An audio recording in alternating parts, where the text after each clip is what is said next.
नमस्कार, मुकाबला में आपका स्वागत है। मैं हूं संकेत उपाध्याय। अप्रैल माह से अब तक लगातार काशी विश्वनाथ और वहां पर ज्ञानवापी मस्जिद के उस सर्वे को लेकर के बहुत चर्चा हो रही है। वो सर्वे हुआ, उसके बाद वो अदालतों में गया, अदालतों ने कुछ बोला। आज की डेट में जो कानूनी कार्रवाई है, हम इस पर चर्चा कर चुके हैं, वो अभी इस स्टेट पर है कि अदालत ये तय कर रही है कि ये सर्वे होना चाहिए था या नहीं, या वहां पर इस बात का आकलन लगाना कि वो मंदिर है या मस्जिद ये सही है या नहीं, प्लेसेस ऑफ वर्शिप एक्ट का उल्लंघन है या नहीं। सब अदालती कार्रवाई यहां है। हमने ये चीज पहले भी इस बात की चर्चा कर ली कि अदालती कार्रवाई भले ही यहां पर हो, लेकिन उस पर राजनीति बहुत ऊपर पहुंच चुकी है, चाहे वो ओवैसी की राजनीति हो या फिर वो राजनीति भारतीय जनता पार्टी के कुछ नेताओं की हो। जमीन पर जो बातें हो रही हैं, इस सब के अलावा दो चीजें देखनी बड़ी जरूरी थी। Number one, Bharatiya Janata party का जो शीर्ष नेतृत्व है, यानी कि सेंट्रल लीडरशिप, उनका क्या बयान है, उनका क्या रुख है मथुरा पर और काशी पर। लगातार सेंट्रल लीडरशिप से ये बातें सामने आ रही हैं, कुछ इस तरीके की बातें सामने आ रही हैं कि अदालतें अपना काम करेंगी, हमें उस पर अभी कुछ नहीं कहना है, अदालतें काम करेंगी। यानी कि उत्तर प्रदेश में जो भाजपा के नेता बोल रहे हैं और जो केंद्र नेतृत्व बोल रहा है, उसमें एक थोड़ा सा फर्क, यहां पर एक सहमी हुई सी लाइन ली है कि अदालतें जब तय करेंगी तब देखा जाएगा, और जमीन पर तो कुछ और ही हो रहा है। और इस सबके अलावा आरएसएस का क्या रुख। राष्ट्रीय स्वयंसेवक संघ ने नवंबर 2019 में, जो उनके प्रमुख हैं मोहन भागवत, वो रिकॉर्ड पर गए और उन्होंने बोला कि आंदोलन करना हमारा काम नहीं है, राम मंदिर के लिए हो गया, बस आगे नहीं करेंगे। और उन्होंने बीते हफ्ते यही बात दोहरा दी, और दोहराते वक्त उन्होंने यह भी बोल दिया कि हर मस्जिद में शिवलिंग क्यों ढूंढ रहे हैं। तो मुकाबला में आज जो हमारा जो बहस होगी वो इसी चीज पर है, भागवत की मोहन वाणी। और यही सवाल हम सब लोगों से पूछेंगे कि हर मस्जिद के नीचे क्यों ढूंढ रहे हैं हम शिवलिंग। तो चलिए अब सीधा रुख करते हैं हमारी बहस का। हमारे साथ प्रोफेसर भुवन जोशी भास्कर, प्रवक्ता हैं समाजवादी पार्टी के, आलोक वत्स नेता भारतीय जनता पार्टी के, राकेश कपूर वरिष्ठ पत्रकार हमारे साथ जुड़ गए हैं, और तहसीन पूनावाला पॉलिटिकल एक्टिविस्ट हैं और आपके विचार कांग्रेस की तरफ रुझान रखते हैं, प्रो कांग्रेस आप हैं। इस शो के फॉर्मेट में शुरुआत में हम हर वक्ता को 1 मिनट का समय देते हैं ताकि वो अपनी बात रख सकें। तो मैं सबसे पहले आपसे शुरू करना चाहता हूं, तहसीन पूनावाला, आपका 1 मिनट शुरू होता है। आप जी संकेत, सबसे पहले तो आपने मुझे शो पे शिरकत करने का मौका दिया, इसलिए मैं आपका शुक्रगुजार हूं। 2-3 चीज मैं कहना चाहता हूं। मैं आरएसएस को बहुत ज्यादा गंभीरता से नहीं लेता हूं। हालांकि ये जो बात मोहन भागवत जी ने कही, उससे मैं इत्तेफाक रखता हूं कि आपको सभी मंदिरों में शिवलिंग ढूंढने, सभी मस्जिदों में शिवलिंग ढूंढने की जरूरत नहीं है। लेकिन आरएसएस के अगर हम एक चीज को ग्लोरीफाई करेंगे तो उनके बाकी चीज को भी हमें मानना होगा। तो आरएसएस एक ऐसी संगठन है जो मेरे विचार में it's not worth talking about. I don't think they have any locus. But जो मोहन भागवत इस पर्टिकुलर इश्यू के बारे में बोल रहे हैं, उसमें दम तो है। हमारा मुल्क इस वक्त रिवर्स गियर में जा रहा है, देश को आगे बढ़ना है, और कहीं ना कहीं ये केंद्र सरकार इसलिए करवा रहा है क्योंकि इनको जो असली मुद्दे उस पर डिस्कशन नहीं करना है। इकोनॉमी किस तरह से घट रहा है, बेरोजगारी कैसे, इसलिए हिंदू मुसलमान का विवाद हमारे देश में बढ़ा रहे हैं। और ये जो एक आग हमारे देश में लगा रहे, इसका बहुत ज्यादा नुकसान देश को होगा। जरूर शॉर्ट टर्म में भाजपा को इसका फायदा होगा, लेकिन देश को बड़ा नुकसान होगा। जी राकेश कपूर जी। देखिए संकेत बाबू, इस मामले में पूनावाला जी की राय से मैं सहमत नहीं हूं। इस देश की कोई भी संस्था हो, यदि वह भारत के हित की बात करती है तो हमें उसकी बात सुननी चाहिए। राष्ट्रीय स्वयंसेवक संघ के प्रमुख श्री मोहन भागवत ने जो कहा है, उससे मुझे लगता है कि कोई भी उदारवादी या धर्मनिरपेक्षतावादी भी उससे असहमत नहीं हो सकता। उन्होंने हिंदू मुस्लिम झगड़े की बात की है, इस झगड़े को आगे ना बढ़ाने की बात की है, और साफ कहा है कि अगर आप हर मस्जिद में शिवलिंग ढूंढने लगेंगे तो झगड़ा बढ़ाएंगे। झगड़ा हमको बढ़ाना नहीं है, लेकिन इतिहास को भी हम नहीं बदल सकते। ये कहा है जो इतिहास में हो चुका है उसे हम नहीं बदल सकते हैं। और जो उस वक्त हुआ था उसका ना आज के हिंदुओं से कोई लेना देना है, ना मुसलमानों से कोई लेना देना है। तो वो एक बात कर रहे हैं इस प्रकार की कि इस समस्या का हल निकल सके। और जहां तक ज्ञानवापी का सवाल है तो उसके प्रति इस देश के हिंदुओं की आस्था, उसकी अस्मिता को ले, माने जो आस्था है वो हिंदुओं की अस्मिता से जुड़ी हुई है, इस देश की हिंदू अस्मिता से जुड़ी हुई है। तो इसमें किसी को कोई ऐतराज नहीं होना चाहिए। अगर काबा मुसलमानों से जुड़ा है तो काशी हिंदुओं से जुड़ी है, इसमें क्या ऐतराज हो सकता है? मुझे नहीं लगता कि इसका विरोध करने की कोई गुंजाइश। ठीक है, प्रोफेसर भुवन जोशी भास्कर, आपका शुरुआती वक्तव्य। साकेत जी, पहले तो धन्यवाद, आपने मुझे मौका दिया। और इसके साथ साथ मैं कहना चाहता हूं, जब से भारतीय जनता पार्टी की उत्तर प्रदेश में सरकार आई है, एक वेब सीरीज चल रही है। और वेब सीरीज क्या चल रही है? मंदिर, मस्जिद, मीनार, महल, मकबरा, मजार, ये इनकी वेब सीरीज है। और इसके प्रोड्यूसर निश्चित तौर पर कहना चाहता हूँ भारतीय जनता पार्टी है और डायरेक्टर इसके आरएसएस है। और मैं कहना चाहता हूँ इस बात को बहुत गंभीरता से कि कैसे इसके प्रोड्यूसर डायरेक्टर्स को मैं सिद्ध नहीं करूंगा। मैं कहना चाहता हूँ ये ज्ञानवापी तक रुकने वाली नहीं है। अभी ताजमहल, कुतुब मीनार और इनका जामा मस्जिद, इनके आने वाले एपिसोड। कहने का मतलब यह है कि देखिए, अभी मैं आपको बताता हूँ, ताजमहल में जो 20 कमरे खोलने की जो याचिका थी वो किसने दायर करी? वो भारतीय जनता पार्टी के कार्यकर्ता थे। मैं इसलिए बोल सकता हूँ साकेत जी, बहुत जिम्मेदारी से बोलना चाहता हूँ, मैं कानून का विद्यार्थी भी हूँ और वो सज्जन मेरे साथ एक चैनल में भी थे। तो ये निश्चित तौर पे ये केवल आरएसएस जो कुछ भी कह ले, लेकिन इनके दिखाने के दांत और करने के अलग मेन मुद्दा यह है कि उत्तर प्रदेश की जनता का जो मुख्य ध्यान है महंगाई से, बेरोजगारी से, वहां पर जो लॉ एंड ऑर्डर की स्थिति खराब है, जो पुलिस प्रशासन है जिनकी जिम्मेदारी लोगों की रक्षा करने के, वही भक्षक बने हुए, रेप को रोकने की घटना है वही रेप कर रहे हैं। तो इस तरह का एक माहौल जो तैयार है मेन मुद्दों से ध्यान हटकाने के लिए, ये भारतीय जनता पार्टी और आरएसएस की वेब सीरीज है। और निश्चित तौर पर इसके आने वाले एपिसोड हम जब और देखने को मिलेंगे। ठीक है, एक सवाल मैं आपसे ये पूछना चाहता हूं तहसीन पूनावाला जी, आप ये बताइए कि अगर आरएसएस के मुखिया मोहन भागवत ये बात कह रहे हैं कि अब हमको हर मस्जिद के नीचे शिवलिंग नहीं ढूंढना चाहिए या हम क्यों ढूंढ रहे हैं, तो इससे आपको आपत्ति क्या है? मैं ये जानना चाहता हूं। आपत्ति नहीं, ये तो कॉमन सेंस की बात है। लेकिन देखिए, आरएसएस और बीजेपी, आरएसएस हमेशा इस तरह का गेम खेलता आया है और इनका इतिहास रहा है। गोलवलकर जी ने इतने भाषण दिए महात्मा गांधी के खिलाफ, इतने जहरीले भाषण दिए। महात्मा गांधी ने कहा कि आपके हाथ में खून है आरएसएस के बारे में, और जब महात्मा गांधी का कत्ल हुआ तब मिठाई बांटी और फिर कहे नहीं नहीं गांधी को हम आदर्श मानते। तो ये इनके दिखाने के और खाने के दांत अलग होते हैं। आप आरएसएस पे कभी भरोसा नहीं कर सकते। मुझे एक लाइन और कहनी है। देखिए, आरएसएस जैसी संस्था जो है या भाजपा, ये इसलिए गेम खेल रहे, गुड कॉप बैड कॉप का गेम, ताकि मोदी जी से असली प्रश्न ना पूछा जाए। आज हमारे कश्मीरी हिंदुओं का पलायन हो रहा है कश्मीर से, इसके लिए जिम्मेदार कौन है? गृह मंत्री फिल्म देख रहे हैं। ये मुद्दे नहीं आए, इसलिए इन मुद्दों पर डाइवर्ट किया जा रहा है और गुड कॉप बैड कॉप का गेम। अच्छा, ठीक है, गुड कॉप बैड कॉप कर रहे हैं, मतलब एक आदमी अच्छी बात कर रहा है, दूसरी खराब बात कर रहा है। लेकिन क्या है कि बीजेपी की जो सेंट्रल लीडरशिप है वो तो इस बारे में बोल ही नहीं रही है। वो तो कह रहे हैं अदालतों का इंतजार कीजिए। आलोक वत्स भारतीय जनता पार्टी से हमारे साथ हैं। आलोक जी, सबसे पहले तो शो के फॉर्मेट के तहत आपको 1 मिनट का शुरुआती वक्तव्य का समय दे दिया जाए। सवाल हमारा है, ये क्या भागवत की मोहन वाणी है कि हर मस्जिद के नीचे क्यों ढूंढ रहे हैं हम शिवलिंग? और एक सवाल आपसे ये है, क्या ये संदेश भारतीय जनता पार्टी के लिए भी है, उत्तर प्रदेश के भारतीय जनता पार्टी के नेताओं के लिए भी है? संकेत जी, ये बहुत बड़ा स्टेटमेंट आया है आज हिंदुस्तान के सबसे बड़े संगठन के मुखिया से। इसका दूरगामी परिणाम होगा और दूरगामी असर होगा। और ये सही है कि ये हम लोगों के लिए भी ये चीज आई है। जो लोग भी इस तरीके की चीजों में लिप्त थे या इन चीजों में ढूंढकर एक समाज में एक तरीके का उन्मादी वातावरण तैयार कर रहे थे, उन सबके लिए संदेश है कि अब इस चीज का बहुत हो चुका है, अब इसको रहने दो। अब जो चीज जहां थी यथावत उसी तरीके से चलने दो।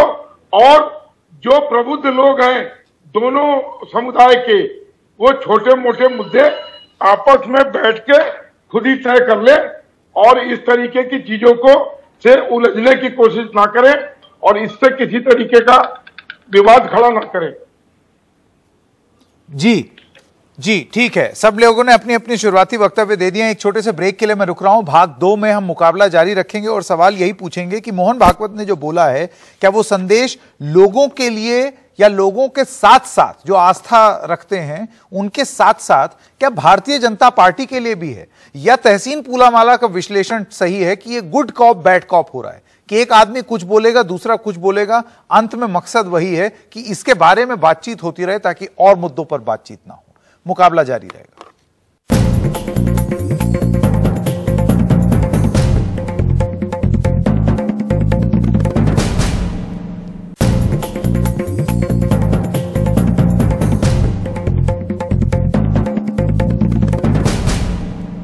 मुकाबला के दूसरे भाग में आपका स्वागत है। मैं ये सवाल सीधे आलोक वत्स से पूछना चाहता हूं। आलोक जी, तहसीन पूनावाला का ब्रेक पे जाने से पहले ये कहना था कि ये गुड कॉप बैड कॉप चल रहा है, कि मोहन भागवत जी अच्छे अच्छे बने रहेंगे, ऐसी ऐसी अच्छी अच्छी प्यारी बातें करेंगे, और उसके बाद फिर भारतीय जनता पार्टी का जो नेतृत्व है उत्तर प्रदेश में वो कुछ और बोलेगा, बीजेपी का केंद्र नेतृत्व कुछ और बोलेगा, और इसी में हम सब उलझ के रह जाएंगे और हम इसके ऊपर और आगे नहीं बढ़ पाएंगे।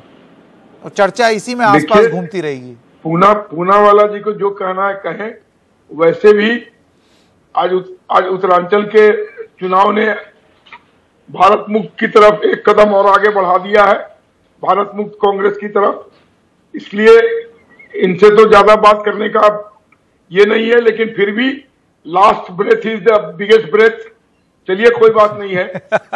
अगर इस तरीके की बात होती तो मोहन भागवत जो प्रणेता थे, आरएसएस प्रणेता था बाबरी मस्जिद आंदोलन का, सबसे आगे की कदम आगे की रेस में थे। आज उन्होंने इस बात को कह के पूरे भारत में एक ठंडा पानी फेरने का काम क्यों किया? अगर इस तरीके का उन्माद फैलाने से भाजपा को फायदा होता तो आरएसएस के प्रमुख ने ऐसी बात क्यों कही? सब लोग जानते हैं। नहीं तो एक चीज ये भी तो हो सकती है ना कि आरएसएस भी कुछ मार्गदर्शन या दिशा निर्देश दिखा रही हो बीजेपी को कि इधर उधर मत भटको, सही डायरेक्शन में चलो। क्योंकि ये बात क्या सच, आप मुझे बताइए दिसंबर 2021 का बयान केशव प्रसाद मौर्य का या 30 मई 2022 का बयान योगी आदित्यनाथ का, क्या ये नहीं है कि अब योगी आदित्यनाथ का यह कहना कि अब अयोध्या हो गया, अब काशी और मथुरा को भी जागने की जरूरत है, या केशव प्रसाद मौर्य का बयान जिसमें वो कह रहे थे कि अब बारी मथुरा की। काशी और मथुरा ऑलरेडी इट इज सब जुडिस, तो वहां से फैसला आने दीजिए, जो भी फैसला होगा।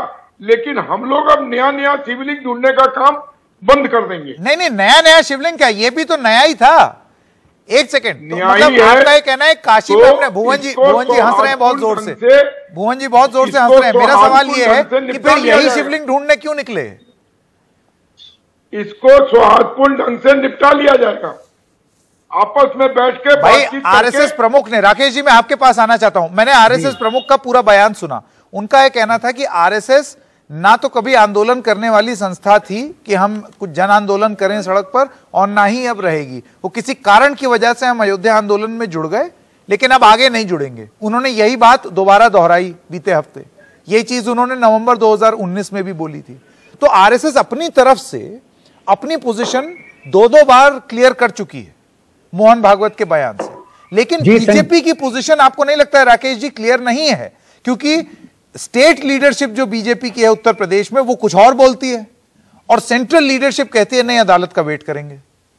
देखिए, जहां तक आरएसएस का प्रश्न है तो आरएसएस के एजेंडे में नंबर आप एक ये मान के चलिए, कभी भी राम मंदिर नहीं था। 1959 का जो आरएसएस का प्रतिनिधि मंडल समारोह होता है इनका, उसमें काशी और मथुरा आरएसएस के एजेंडे में थे, और उसमें साफ कहा गया था कि इन दोनों स्थानों को जो कि मुस्लिम आक्रांताओं ने अपवित्र किया था और यहां विध्वंस किया था, उसको पुनः इसकी पूर्व स्थिति में लाना होगा। ये 1959 से आरएसएस के एजेंडे में है। अगर आप इतिहास देखें, मैं तथ्यों की बात कर रहा हूं जी। और जहां तक राम मंदिर का प्रश्न है तो संकेत बाबू, मैं आपको बताऊं, ये न जनसंघ ने चलाया था, माने बीजेपी ने, न आरएसएस ने, ये चलाया था विश्व हिंदू परिषद ने और उसमें थे कुछ कांग्रेसी नेता, और उसमें थे उत्तर प्रदेश के बाबू दाऊ दयाल खन्ना जो चंद्रभानु गुप्त के दाएं हाथ माने जाते थे, विष्णु हरि डालमिया विश्व हिंदू परिषद के अध्यक्ष थे, और बाबू जो खन्ना जी थे वो उसके महासचिव थे जी। खुद मैं जब भारत टाइम्स में था, मैंने स्वयं उनसे प्रेस रिलीज ली है, वो प्रेस रिलीज लेकर के आया करते थे। वो कांग्रेस का पराभव काल था, वो भी कांग्रेस का बहुत अच्छा समय नहीं था, सॉरी कांग्रेस का अच्छा समय आ गया था क्योंकि इंदिरा जी दोबारा आ गई थी, लेकिन उसी दौरान ये राम मंदिर आंदोलन शुरू हुआ था। तो मैं संक्षेप में ये बात कहना चाहता था कि आरएसएस के एजेंडे में राम मंदिर नहीं था, क्योंकि अडवाणी जी ने ये आंदोलन बहुत तरीके से जो है वो अपने कब्जे में लिया। हाँ। और उन्होंने देखा कि इसमें अपार संभावनाएं हैं राजनीति में छाने की। हाँ। तो इस कारणवश ये आंदोलन जो है वो फिर एक राष्ट्रीय हिंदू आंदोलन बन गया। वाजपेयी जो स्वयं इसके शुरू में खिलाफ थे, उनको भी कहना पड़ा कि राम मंदिर आंदोलन तो फिर ये तो आप बड़ी रोचक बात बता रहे हैं। इसका तो मतलब ये हुआ कि आज मोहन भागवत भले ही कुछ बोल रहे हो तहसीन पूनावाला, आपकी गुड कॉप बैड कॉप वाली थ्योरी कुछ यहाँ पर सही होती दिखाई दे रही है कि आज भले ही वो कुछ बोल रहे हो, कल को वो पलट करके बोलेंगे जन आंदोलन हो रहा है भाई, अब आरएसएस जुड़ रहा है। अभी तक नहीं जुड़े थे लेकिन मजबूरन हम जुड़ रहे हैं। एक सेंटेंस कहना चाहता हूँ। जी राकेश जी, पहले तहसीन आता हूँ, एक सेकंड राकेश जी अपनी बात खत्म कर दें। हाँ। नहीं, ऐसा नहीं है जो आपने जो इन्फ्रेंस ड्रॉ किया है, मुझे लगता है ऐसा नहीं है। आरएसएस प्रमुख जो है वो इतनी स्पष्टता से ये बात नहीं कहते। अगर उन्हें आंदोलन से, देखिए कोई भी नेता हो वो कहे कि हम आंदोलन नहीं करेंगे और बाद में आंदोलन में शामिल हो जाए।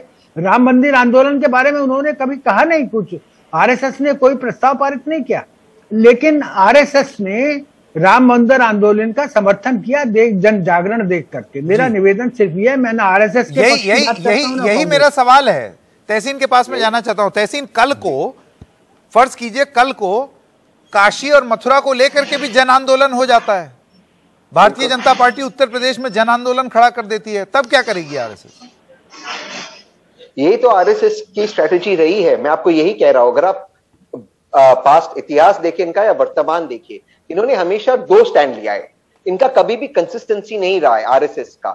इन्होंने हमेशा पहले अंग्रेजों की तारीफ की, अब अंग्रेज चले गए, देश आजाद हो गया तो कहा है तो कहते हैं अंग्रेज गलत थे, हम तो जंग आजादी की लड़ाई में हम शामिल हुए थे, कोई बलिदान तो इन्होंने दिया नहीं था। तो आरएसएस ऑलवेज उन्होंने अपना स्टैंड बदला है। गांधी जी को गाली दी, गांधी जी की हत्या होगी, उसके बाद कहे गांधी जी से ज्यादा महान कोई नहीं है। अंबेडकर जी के विरोध थे, अब कहते हैं अंबेडकर जी को हम अपना रहे। तो देखो आरएसएस को आपको गंभीरता से नहीं लेना है। एक्चुअल मुद्दा क्या है उस पर हमें फोकस करना है।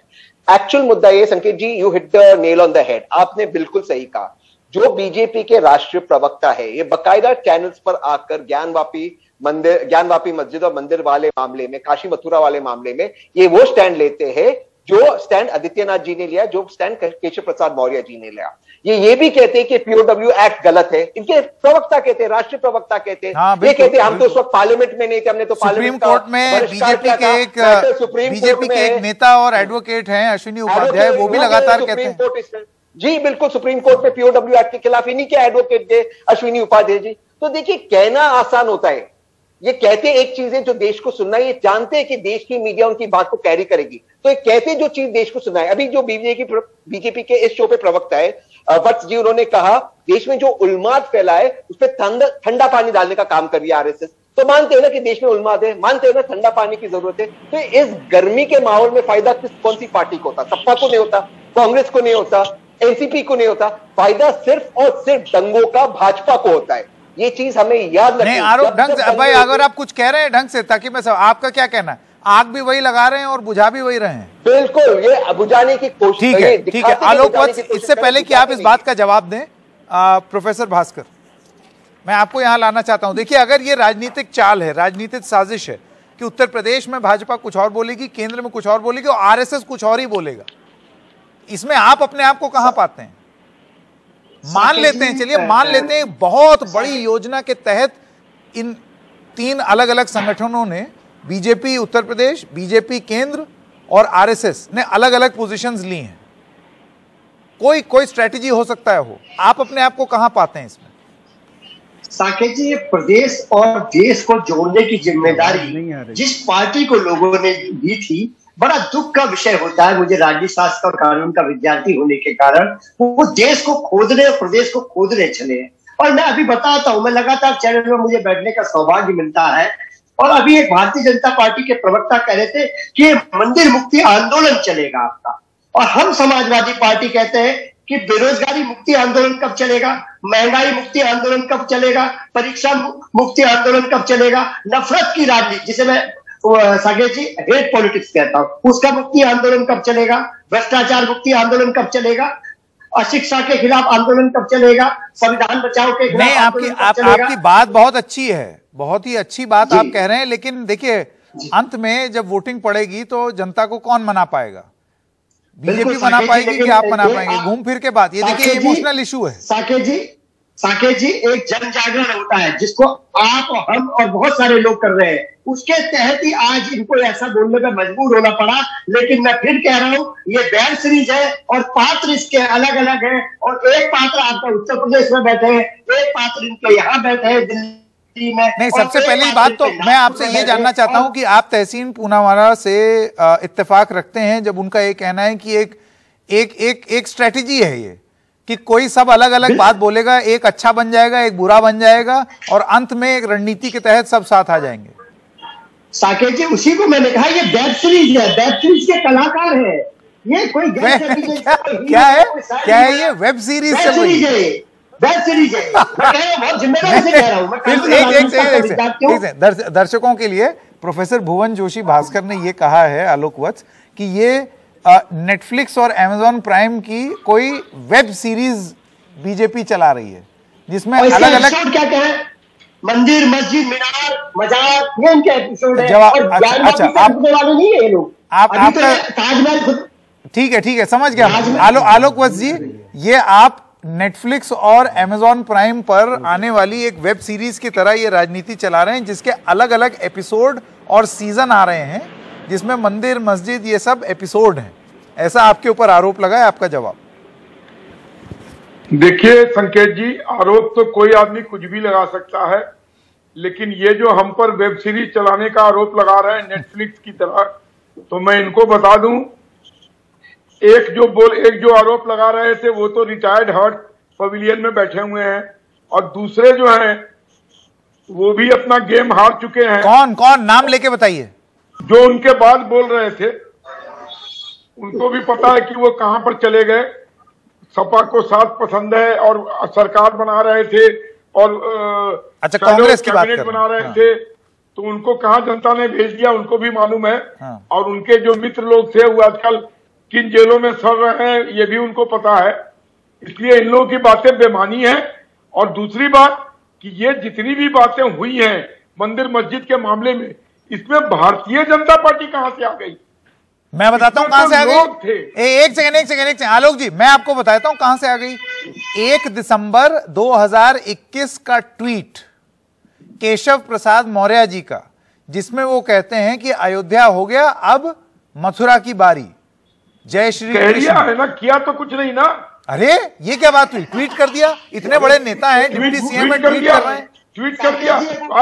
आपके उत्तर प्रदेश के मुख्यमंत्री खुलेआम कह रहे हैं कि अब काशी और मथुरा जाग गया है। एक सेकंड काशी और मथुरा अगर हमारे एजेंडा में है और हम मानते हैं कि ये हमारा मंदिर था, तो हम थोड़े उसके लिए मारपीट और बलवा कर रहे हैं। हम तो कोर्ट में जाएंगे, कोर्ट का जो फैसला आएगा उसको सिरोधार। कहां कोर्ट के फैसले का इंतजार हो रहा है? क्या बाबा मिल गए हो रहा है? हमने कौन तस्वीरें दिखाई जा रही हैं, हमने कौन सी राइट फैलाई है, हमने कौन से ईंट पत्थर तोड़े हैं, हमने कौन सी दीवार तोड़ दी है, बताइए। नहीं, बात यही। और एक सेकंड, एक तो सुनिए, दो चीजें आलोक वत्स जी। एक तो यह है कि आप कोर्ट के ऑर्डर का सम्मान करके इंतजार करें, और दूसरा यह है कि जब तक अदालत अपना फैसला सुना रही है उतनी देर में जमीन तैयार करें। जैसे जो खेती किसानी करते हैं वो पहले जमीन तैयार करते हैं, तब उस पर फसल लगती है। ऐसे ही आप फसल नहीं उगा सकते। तो आप पर आरोप ये है कि अभी खेत तैयार हो रहा है, ट्रैक्टर जो है वो खेत को जुताई कर रहा है। संकेत जी 1950 से फसल और खेत तैयार करके तब 214 में सही ढंग से फसल काटे। इस बात को भूलिएगा मत। हम लोग के अंदर धैर्य है, हम लोग के अंदर मेहनत और कठिन परिश्रम करने का मादा है। आपका यह कहना है कि जो सेंट्रल लीडरशिप है बीजेपी की, वो भी इसी चीज में विश्वास रखती है कि मंदिर बनना चाहिए वहां पर और अदालत के फैसले का इंतजार करेंगे, भले ही वो खुल करके ये चीज ना बोल रहे हो।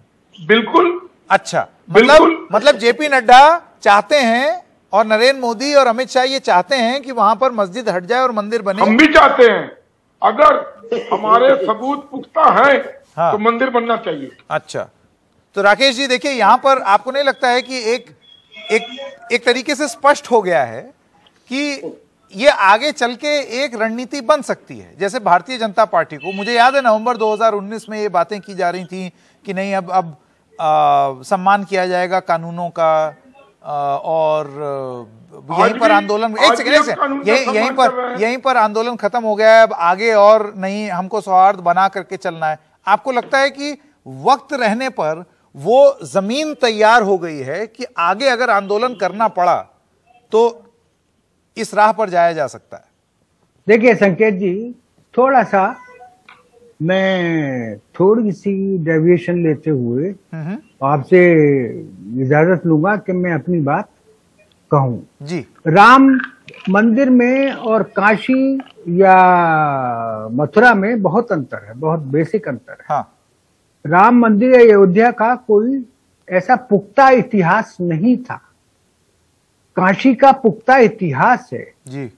अप्रैल 1669 में बादशाह औरंगजेब ने बाकायदा शाही फरमान जारी किया और काशी की मंदिर को, तो काशी ज्ञानव्यापी काशी के बाबा विश्वनाथ धाम को और मथुरा के केशव देव मंदिर को तोड़ने का आदेश जारी किया। वो फरमान बीकानेर के संग्रहालय में आज भी रखा हुआ है, पारसी में उसका अनुवाद इंग्लिश और हिंदी में कई मान्य इतिहास का, शायद कोई सरकार साहब थे जिन्होंने किया था अंग्रेजी में। तो ये फैक्ट है, ये इतिहास का सत्य है, इतिहास का सच है।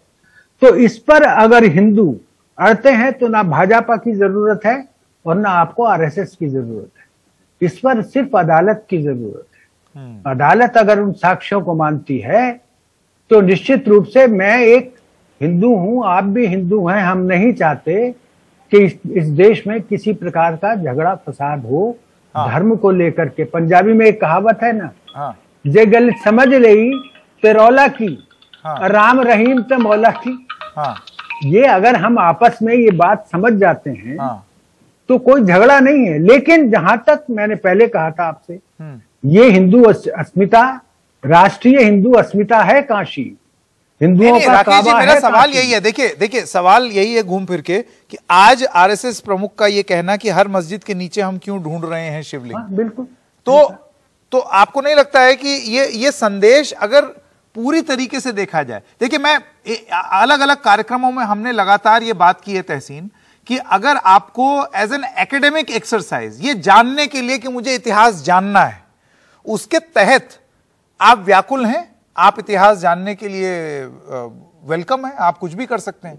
लेकिन उसके बाद वो इतिहास जान करके जो डॉक्यूमेंटेड है, जैसे अभी राकेश जी बता रहे थे, ये मालूम है हमें क्या हुआ, ये इतिहास जानने के बाद हम क्या चाह रहे हैं। क्या हम फिर ये चाह रहे हैं कि एक आंदोलन हो जाए, वो मस्जिद टूट जाए और मंदिर बन जाए? यहां पर राजनीति आती है, ये राजनीति का वो इंटरफेस है। आपको लगता है कि ये चीज अवॉइड करनी है? क्योंकि आरएसएस प्रमुख मोहन भागवत की बात का सार मुझे यही समझ में आया। Yes, right. वो जो बीजेपी संघ की बानर सेना है, उसको संदेश है ये कि उछल कूद मत करो ज्यादा। ये बड़ी बात कर, ये बड़ी राकेश जी ने ये बड़ी बात की। आलोक वत्स जी, बीजेपी और संघ की वानर सेना को संदेश दिया है भागवत जी ने कि ज्यादा कूदने की जरूरत नहीं है, ज्यादा फैंटम ना बनिए। देखिए, उसको आप बानर सेना कहिए या डिसिप्लिन कैडर कहिए, ये तो आपके वाणी पर डिपेंड करता है। लेकिन हाँ, उनके आदेश का हम पालन अक्षरशः करेंगे, इसमें कहीं कोई दो मत नहीं है। हाँ। ठीक है। हम लोग डिसिप्लिन कैडर के लोग हैं। हाँ। और हम डिसिप्लिन में विश्वास रखते हैं। ठीक, तहसीन तो हम उनकी बातों का अक्षर से पालन करेंगे। ठीक, तहसीन संकेत जी, मैं बार बार आपके शो में कह रहा हूं, हमें इतिहास में जाना चाहिए, क्योंकि इतिहास हमें बहुत कुछ सिखाता है, और अगर हम इतिहास में नहीं जाएंगे तो हम वही गलतियां दोबारा दोहराएंगे। ये वही भारतीय जनता पार्टी थी जिसने ऑन एफिडेविट माननीय सुप्रीम कोर्ट को कहा था कि बाबरी मस्जिद का वो जो विवादित ढांचा था उससे कोई नुकसान नहीं मिलेगा, और उनके जो सिटिंग मुख्यमंत्री थे वो कंटेम्प्ट ऑफ कोर्ट में जेल गए थे। सिटिंग मुख्यमंत्री, उन्होंने सुप्रीम कोर्ट को झूठ बोला। आपको ये जानना है कि भारतीय जनता पार्टी झूठ कैसे बोलती है, इसके अलावा मौका परस्त कैसे है। अडवाणी जी ने जब ढांचा गिरा तब कहा मेरी जिंदगी का सबसे बुरा दिन था, it was the saddest day of my life. और इसके बाद अब सब श्रेय लेने आ गए कि हमने तोड़ा ढांचा, हमने तोड़ा, जो सुप्रीम कोर्ट ने अपने जजमेंट में कहा कि एक क्रिमिनल एक्ट था, लेकिन क्रिमिनलिटी के लिए कोई प्रोसिक्यूट नहीं हुआ। इसलिए इस देश में इनसिक्योरिटी है। जब भारतीय जनता पार्टी कुछ चीज कहती है, मैं दोबारा से कहता हूं, भारतीय जनता पार्टी और आरएसएस एक गुड कॉप बनेगा, एक बुरा कॉप बनेगा, लेकिन मकसद यही है कि देश में उन्माद हो, देश में नफरत फैले, क्योंकि जितना नफरत फैलेगा उतना भारतीय जनता पार्टी का फायदा होता है। सपा के पार्टी, एक लास्ट टाइम होगा, सपा के जो आपके रिप्रेजेंटेटिव है उन्होंने एक बहुत सही चीज पूछी। उन्होंने कहा हम नौकरियां कब खोजेंगे, हम इकोनॉमी को कब खोजेंगे। इनको ये नहीं खोजना है क्योंकि इनको आता नहीं नौकरियां कैसे देना, इनको आता नहीं इकोनॉमी। बहुत जल्दी 10 सेकंड, राइट टू रिप्लाई आलोक वत्स जी का। आलोक जी की बात हुई। हाँ, इनकी बातों में कोई दम नहीं है।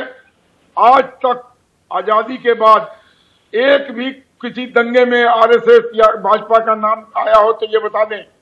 हम लोग दंगाई नहीं है, सारे दंगों हम लोग राष्ट्रभक्त लोग हैं, और राष्ट्र की अस्मिता की रक्षा के लिए हम कुछ भी करने के लिए तैयार रहते हैं। चलिए, दंगों वाले चैप्टर पर अगर यहाँ पर बहस शुरू हो गई तो बहुत ज्यादा टाइम लग जाएगा। आप सब लोगों का बहुत बहुत धन्यवाद इस बहस में भाग लेने के लिए। एक छोटे से ब्रेक के लिए रुक रहे हैं, अभी हाजिर होते हैं।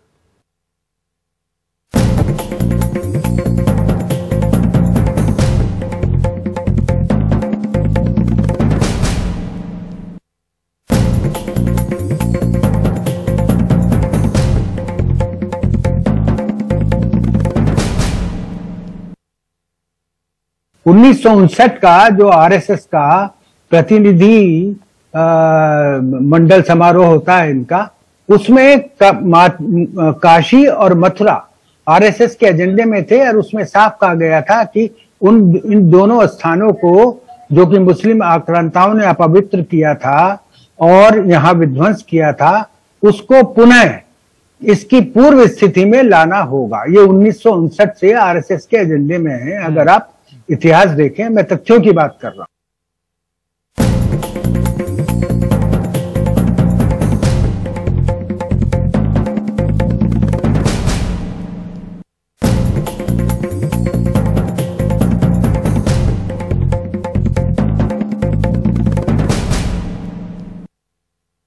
हम मानते हैं कि ये हमारा मंदिर था, तो हम थोड़े उसके लिए मारपीट का बलवा कर रहे हैं। हम तो कोर्ट में जाएंगे, कोर्ट का जो फैसला आएगा उसको सिरोधार। कहाँ कोर्ट के फैसले का इंतजार हो रहा है? क्या बाबा मिल गए हो रहा है? हमने कौन तस्वीरें दिखाई जा रही हैं, हमने कौन सी राइट फैलाई है, हमने कौन से ईंट पत्थर तोड़े हैं, हमने कौन सी दीवार तोड़ दी है, बताइए।